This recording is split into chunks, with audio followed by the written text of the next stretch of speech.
next we will go to Delegate Guyton, House Bill 647. And Delegate Guyton, you can bring up your panel. Thank you, Mr. Chair. My panel is virtual. Okay. All right. And now for something a little bit different or completely different. Dear Mr. Chair, members of the Economic Matters Committee, for the record, I am Delegate Michelle Guyton from District 42B in Baltimore County.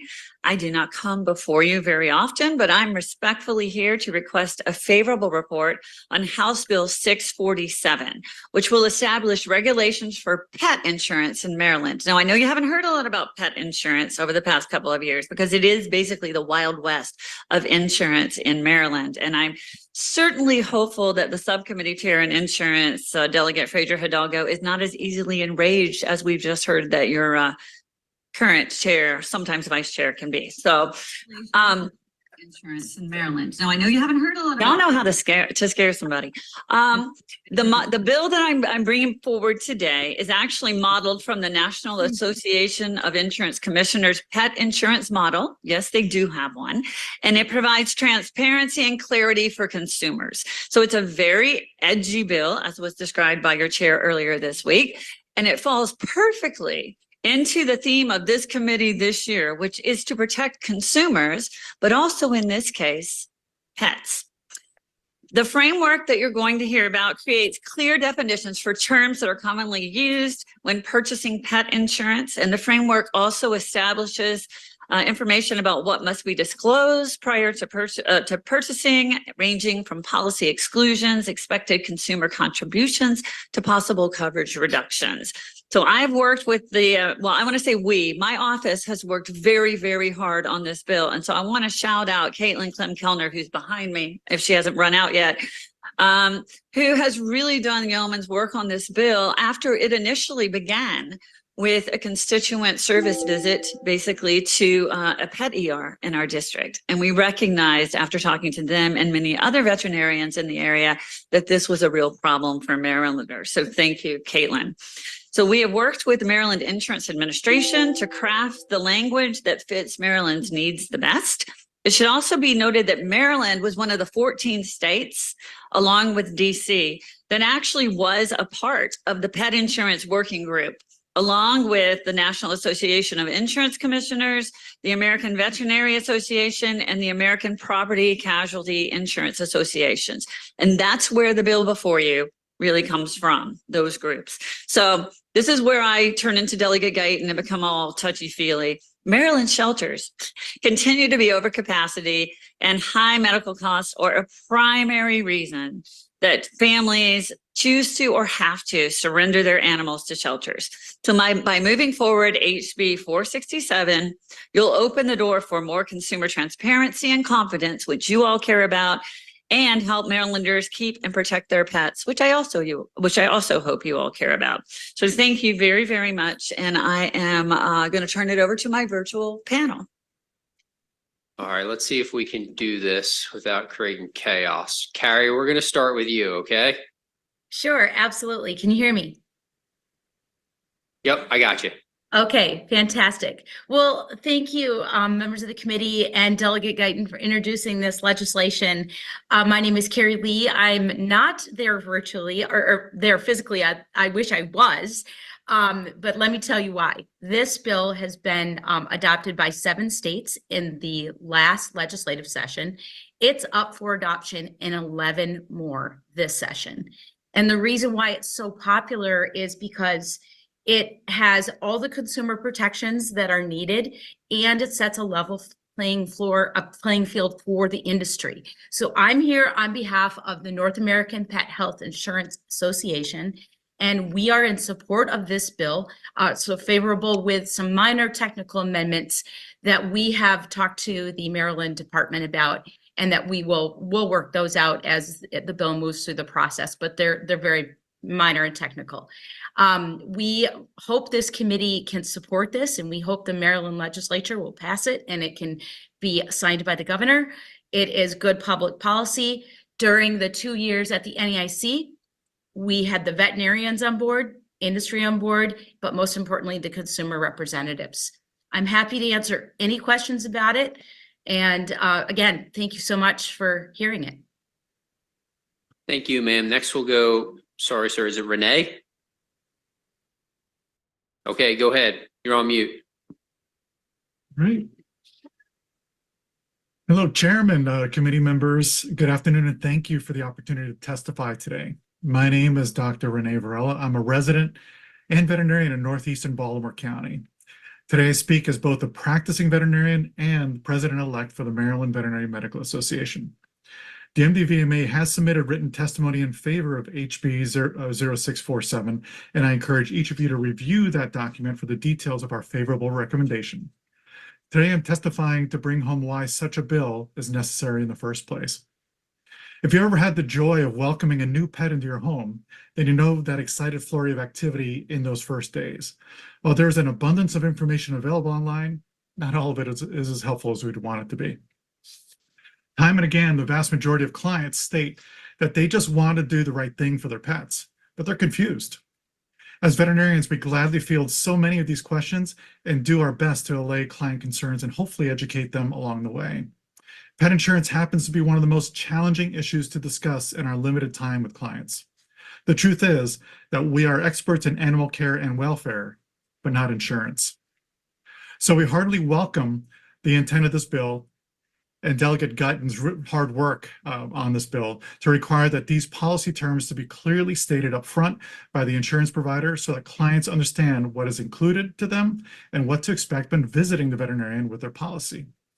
This aligns with the AVMA, American Veterinary Medical Association's position on insurance policy transparency and the stated purpose of protecting and maintaining veterinary access for clients so that pets can be kept out of shelters due to medical expenses. Unfortunately, most clients are unaware that they get reimbursed by the insurance company after they pay for services at the veterinarian's office. Likewise, there is often ambiguity about policy limitations that are discovered after the plan is purchased.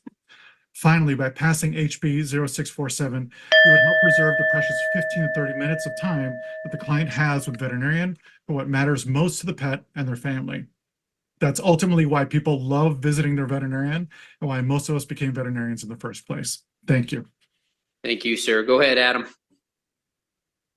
Thank you very much. I'm Adam Alfano. I'm the hospital director at PetER in Hunt Valley. The average annual cost of owning a dog is about $1,400, and cat ownership costs about $1,150 annually. But that cost doesn't include unexpected vet bills for problems like ingesting foreign objects or cancer.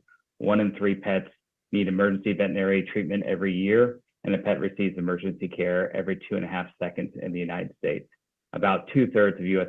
households have a pet as of 2023. How many pet owners have insurance? About 4% of dog owners have insurance, and about 1% of cat owners have insurance. The average cost per visit to our facility is around $1,000. We operate one of the largest animal hospitals in the state of Maryland and are home to several specialty practices aside from RER. Our hospital sees over 1,000 patients each month, and most do not have insurance. While this bill doesn't directly affect the number of insured pets that come to our facility, it does lay the foundation for a future with more insured pets. Conforming to a nationally recognized standard as outlined in HB 647 will provide clear guidelines and communications for pet owners. Provisions that are important in both the human and pet world are pre-existing conditions. The model outlined in the bill limits how insurers can deny pet insurance claims related to pre-existing conditions of covered pets, and the onus is put on the insurer to provide those pre-existing condition limitations applying directly to the policy. The model codifies several consumer protections related to policy renewals, required disclosures of waiting periods, policy limits, conditions, and more. Robust disclosures allow consumers to affirmatively choose the policy that is best for them in a world with dozens of available options. I hope this bill is the start to a future with more pets insured in the state of Maryland. Having more insured pets allows our hospitals to practice best-in-class medicine and be innovative in pet medicine. Maryland already has an excellent reputation for innovation in human medicine, and it seems only natural that we would do the same for our pets. Thank you. Thank you, sir. And I just want to welcome our colleagues from E&T who came over because this bill is jointly assigned. I know Delegate Guyton She brought her friends with her because I guess CCM is so terrifying, but do we have any questions? I don't think I see any. Okay, thank you so much, Delegate Guyton. I do not see any more witnesses. So next we will go to how, yeah, okay, go ahead, sorry. Go ahead, Delegate Turner.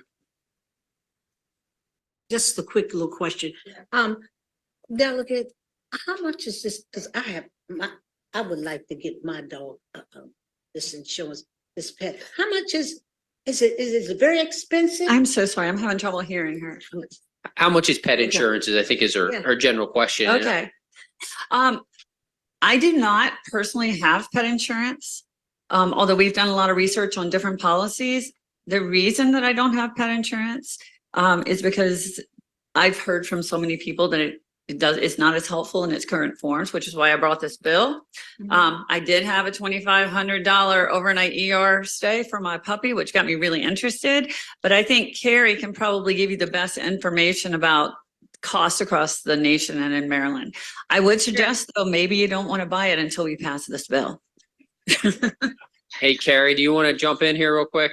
Sure, absolutely. So the average cost for a cat is, this would be in the first year. So let's, the costs get higher as the pet gets older. In the first year is about $38 a month for a cat, and about average cost for a dog somewhere in the 55 range.